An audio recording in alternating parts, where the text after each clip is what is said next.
of you may already know, my name is Alex, and I run the Coalition Against 1080 Poison.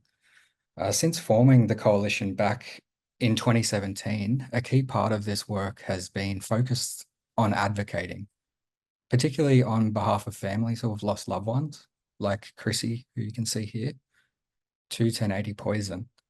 But more and more of this work is based on lobbying governments to catch up with the rest of the world by issuing an immediate and a nationwide ban on its use. So part of that work is increasing awareness, because we found that most Australians are either unaware of what 1080 is, or they tend to believe that it must have been banned many years ago because it is simply so bad. And this brings us to the central theme of our time together tonight, lethal legacies. And in the short time that we do have together, we'll delve into the dangers of 1080 poison, explore the consequences of rat baits, and discuss some exciting new resources that we're developing around these twin crises. And by understanding these issues, we aim to raise awareness and drive action towards a safer and a more sustainable future for our wildlife. But to kick us off, let's start off with a bit of a refresher on sodium monofluoroacetate. And it's a chemical that's more commonly known by numbers instead of this name, 1080. And 1080 was initially manufactured during World War II as a rat poison. It was chosen for its effectiveness during wartime due to the fact that it is odorless and tasteless. And because of these reasons, it was seen as an ideal chemical weapon because it is lethal to all life forms and there is no known antidote. In fact, the Allied forces continued to study the effects of 1080 even after the war, as this study published in the American Journal of Public Health back in 1946 shows. It states that as a poison for the control of certain pests, compound 1080 has no equal, before going on to list the number of the animals it was known to impact, and finally concluding that 1080 is so generally and highly toxic that it is too dangerous for general distribution. So let's think about that just for a second, particularly that last line. It is too dangerous for general distribution. Today, nearly 40 years after these words were first written, Australia has not made it harder to get your hands on 1080. Far from it, in fact. Because Australia has not only failed to restrict its use, it has actively increased its reliance on this lethal substance. But to fully grasp the gravity of this issue, we really need to understand just how widespread the problem is. And to do that, let's have a look at the first of our brand new resources. So to better understand the staggering scale of this issue, we've developed a community map detailing all current 1080 baiting programs run by the New South Wales National Parks and Wildlife Service. So this map provides a stark visual representation of the widespread use of 1080 here across New South Wales, and it underscores the urgent need for reform.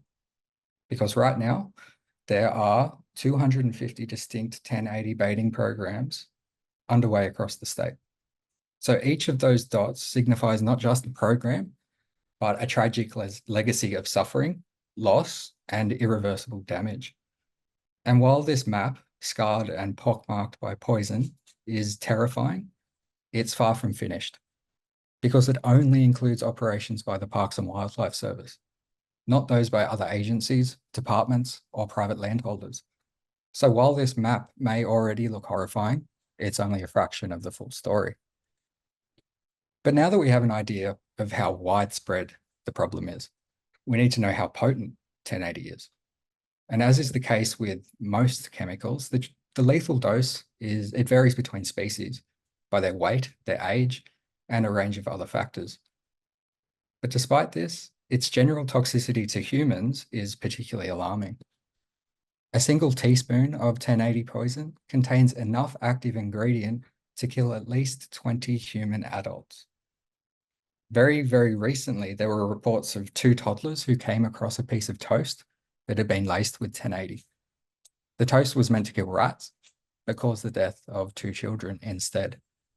So these stories and this statistic should give us enormous pause. But recalling the staggering scale of its use makes it even more concerning. Because consider this. Australia uses more than 200 kilograms of 1080 every year. And to put that into perspective, this amount is enough to theoretically poison 114 million dogs every year. So that's more than 300,000 dogs every single day. So the sheer volume of this highly toxic and indiscriminate substance being recklessly distributed across our landscape is truly staggering, especially when we consider its potential impact on both target and non-target species. So how exactly is this massive quantity of poison deployed or distributed across our country? The main methods that it's distributed are equally as concerning as the scale of its use. 1080 is used in primarily one of two ways here in Australia: ground bait or aerial drops. And these methods target both herbivores and carnivores using either meat-based baits or vegetable baits. And for some species, like pigs in far north Queensland, fruits like bananas are also used as bait. So the variety of these application methods also highlights the widespread and indiscriminate nature of 1080. From the ground to the air, and from fruit to flesh, 1080 poison is littered throughout ecosystems with little regard for the torture that it subjects its victims to. And in all cases, this indiscriminate poison is used under the guise of controlling unwanted wildlife, despite its catastrophic collateral damage. And the indiscriminate nature of 1080 means that collateral victims are inevitable. Scores of unintended deaths have occurred since its introduction. And while this graph shows the scale or the rate at which non-target animals take 1080 baits, it doesn't show that their corpses remain toxic. And traces of 1080 poison can persist in their bodies for over 7 months. This means that any scavenging animal who comes across these ticking time bombs suffers the same awful fate. It also means that the figures on this table here should be treated with caution, because the true scale is likely to be far, far higher. So, from both a conservation or an ecological and an ethical standpoint, the use of 1080 raises significant concerns, from the collateral deaths of companion animals and the local extinctions of native species to the toxic residues left in the environment. 1080 has left a trail of death and destruction. But despite these issues, Australian governments and their departments continue to drop more and more baits. So to address these concerns comprehensively, let's turn now to our second resource. Beyond the fence is our ongoing audit of Council's use of chemicals to control wildlife. This audit, which as far as I've been able to work out is one of the first of its kind in the country, covers the use of 3 common poisons that are used to kill unwanted or unwelcome wildlife. 1080, as we've just discussed. PAP. Now, PAP is an acronym for a particularly hard chemical compound to pronounce, para-aminopropionephenone. It's used to kill dingoes, foxes, and cats, and can either be deployed in automated traps that are called felixes, or inserted into sausages that are implanted with a pellet laced with PAP. It's currently registered for use in national parks, nature reserves, state forests, and private property. And finally, we have second-generation anticoagulant rodenticides, which is another mouthful, but these are more commonly known as 𝐒𝐸𝐞𝐚𝐤𝐞𝐫. So they're a family of very potent rat poisons that are designed to kill rodent populations. But much like 1080, using 𝐒𝐸𝐞𝐵s is a lot like firing a shotgun in the dark. They have severe consequences that extend far beyond the postcodes that they're purchased or that they're dropped within. And they work by inhibiting the blood's ability to clot, which leads to fatal internal bleeding.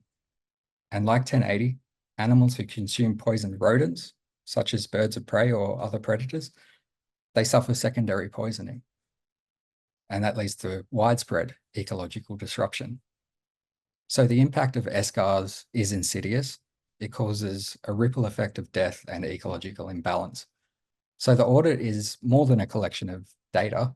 It's a call It's a call to action, demanding that we all reconsider our approach to wildlife management. But while the work on the audit is ongoing, I'm pleased that I'm able to provide some early insights that I think are already revealing some pretty crucial information that will help all of us effectively strategize for change.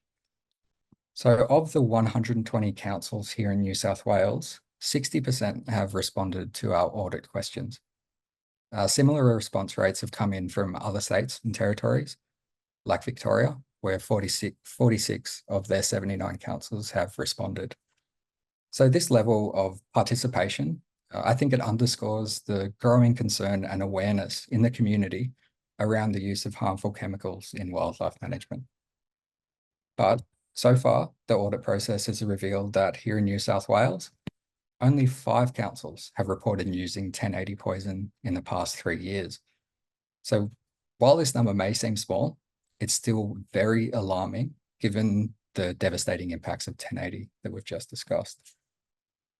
Nevertheless, this audit has unearthed a more widespread concern because nearly double the number of councils here in New South Wales are using SGARs. The prevalence of SGARs compared to 1080 highlights the need for comprehensive wildlife reform. And as we continue gathering data, we aim to analyse the usage patterns from across regions, local government areas, to develop safer management recommendations and also advocate for policy changes. So these early insights have provided a snapshot of what I think is a chemical crisis. They highlight the urgent need for comprehensive data and, more than anything, greater transparency in the use of these chemicals. So the audit is much more than numbers and data. It's a critical step towards understanding and mitigating the lethal legacies that of these poisons. And with your support and your continued engagement, we can push for policies that prioritize the health of our ecosystems and the well-being of all living creatures in them. But there's more to this particular story, because while the widespread use of SGARs by councils is deeply concerning, we must also address the root of this problem, and that is the ready availability of these deadly poisons in online and retail stores. SGARs are alarmingly acceptable to the general public, perpetuating a cycle of harm that extends far beyond our backyards. I would hazard a guess that if you were to go to your local Coles or Woolworths, you would be able to find SGAR baits. So by cutting off the supply chain, we can and we will prevent these poisons from entering our ecosystems and thereby protect the delicate balance of nature. So to that end, we'll soon be launching an online campaign that urges major retailers to take immediate action. And by subscribing to our newsletter, you can be the first to know when that action is live. And with a few simple clicks, you'll be able to send a clear message to these companies, calling on them to immediately discontinue the sale of SGARs. And we'll pop a link for you to join our newsletter in the chat box. Finally, with an eye on the time, let's wrap up by looking at our last new community resource. So we've developed what we're calling the PAW Index, which stands for Poison and Australian Wildlife. The index is a growing database, basically, that's designed to provide quick and easy access to some fairly critical information about the vulnerability of various species to 1080. And as it's illustrated here by the magpie example, key features of the index include a searchable database where users can look up specific species, threat level indicators, and detailed information on their specific risk profile. At this stage, related to 1080 poison, but I can foresee that it will be expanded in the future. And importantly, the index is designed to be a living document that we can regularly update with new research findings and field reports to ensure that it's relevant and accurate.